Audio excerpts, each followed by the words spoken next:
पर्यावरण दिवस के उपलक्ष्य पर हमें ये जूट के बैग दिए गए हैं, इसके लिए हम इनको धन्यवाद देना चाहेंगे। और इसी के साथ इनका यह संदेश मिलता है हमें कि हमें पॉलीथीन का यूज़ नहीं करना चाहिए और ज़्यादा से ज़्यादा पेड़ पौधे लगाने चाहिए, क्योंकि पेड़ पौधे हमें ऑक्सीजन देते हैं और ऑक्सीजन हमारे लिए बहुत ज़रूरी है। और साथ ही हमें पक्षियों का भी संरक्षण करना चाहिए, क्योंकि यह भी नेचर का बहुत बड़ा पार्ट है। धन्यवाद। कैसा लगा आज आपने जो हमें बहुत अच्छा लगा।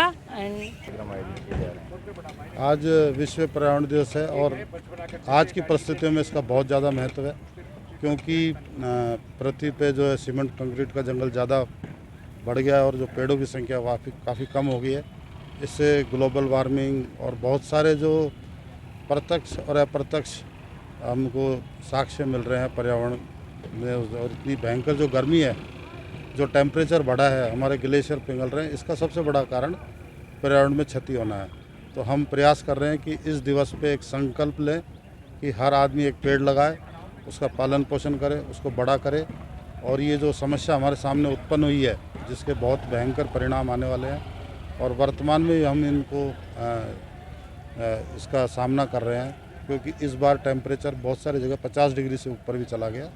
और उसका मुख्य कारण पेड़ों की संख्या में कमी, जंगलों के घनत्व में कमी।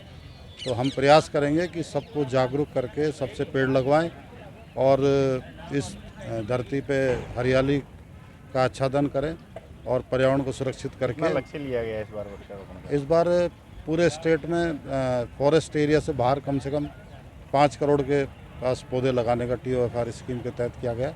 इसके अलावा विभागीय योजना में वृक्षारोपण किया जाएगा और हम प्रयास करेंगे कि लोगों को निःशुल्क जो गवर्नमेंट की रेट है उस पर पौधे वितरण करके उनको जागरूक करें पौधे लगाने के लिए। और विभागीय स्तर पे भी जो हमारे को लक्ष्य दिए हैं, उनके अलावा हम हमारे हर चौकी नाके जो बिल्डिंग है, राजकीय बिल्डिंग है, स्कूल है, उन सब में अधिक से अधिक पौधे लगा के पर्यावरण को सुरक्षित रखें। 5 जून को पूरे विश्व में विश्व पर्यावरण दिवस मनाया जाता है।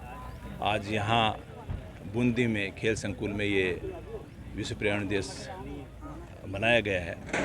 इसमें इस बार भारत सरकार द्वारा कुछ निर्देश दिए गए हैं कि बढ़ते तापमान को, डेजर्टिफिकेशन को, इनको रोकने के लिए वहाँ के जो स्थानीय प्रजातियाँ हैं उनका रोपण किया जाए। साथ ही फाइकस स्पीसीज़ की, जैसे बरगद है, पीपल है, इनका रोपण किया जाए।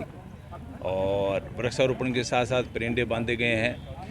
बच्चों को और आमजन को ये शपथ दिलाई गई है कि वो कम से कम इस वर्ष एक वृक्ष लगाएं और उसका तब तक पालन करें जब तक। तो कितना लक्ष्य लिया गया इस बार? अभी वृक्षारोपण का पूरे वन मंडल में 1400 हेक्टेयर का लक्ष्य लिया गया है, जिसमें करीब 3,20,000 पौधे लगाए जाएंगे वर्षा ऋतु में। और इस बार ये प्रयास किया गया है कि स्थानीय जो प्रजातियाँ हैं यहाँ, जो यहाँ की मृदा है, जलवायु है, उसमें जो सर्वाइव कर सकें, ताकि वो लंबे समय तक सर्वाइव रहें, उनका रोपण किया जाए। विश्व पर्यावरण दिवस पर एक मैसेज देने के लिए कि जो अभी अपने हाल ही में गर्मी में इस समय सभी ने रियलाइज़ किया कि गर्मी इतनी है और वृक्षों से ही हमें जो टेम्परेचर बहुत ज़्यादा बढ़ रहा है तो उससे एक राहत मिल सकती है। तो ज़रूरी है कि सभी एक वृक्ष लगाएं और एक ये भी शपथ यहाँ ली गई है कि सभी एक वृक्ष लगाएंगे और उसका जब तक वो पूरा बड़ा ना हो जाए तब तक उसका रखरखाव भी करेंगे। तो इसी मैसेज के हिसाब से वृक्षारोपण की भी कार्रवाई की गई है। जूट बैग का उद्घाटन, साइकिल रैली और उसका भी साथ में आयोजन किया गया।